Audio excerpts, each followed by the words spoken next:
Solok na inian, bamalok sila hotu e bene. Hamutuk fale hohau, amo Venâncio da Costa Pereira e o programa Lia Maxoid Rosas Vitasira.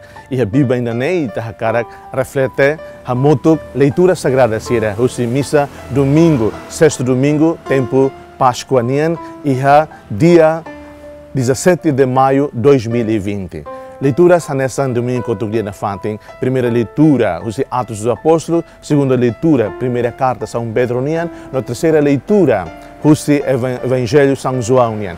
E o primeiro ponto, Itakarak, Hanoi ainda uluk, Itakarak Hanoi Hamotuk, reflete Hamotuk, quando a babotira na Rona, ato Hanorin, doutrina diak bamalo.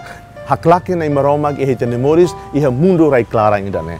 Segundo ponto, segundo Hanoi ainda pensamento da segundo nia e tahakarak mos concentra bakat e amoris e tabuka hanai hahi hawelo que de Jesus e amoris loro.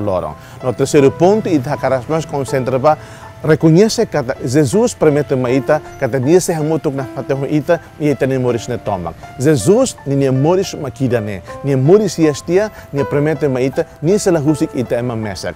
Então mawalen se ita husu graça tolo nendal ida. Atu ita capacidade rona. Hahu husi rona itanian, hahu husi rona emaselu. Tamba ni maroma kolia maita Laos husi itanian dit, ni maroma kolia maita husi itanian, husi emaselu. Husi Sagrada Escritura sira. E o anhira entra na doutrina diak sira e kita haluha atau haklaken bem Marcelo. Segundo ponto, e amoris também tarona le fuan diak sira e nunca haluhan katak e heitani moris tomak hanai hahil na maromak. Atu nune na maromak ida be encarnado de Jesus ni presença maita baoin na faten to moris na rohan. How desejo bem mi hotu, bom domingo. Seja louvado nosso Senhor Jesus Cristo.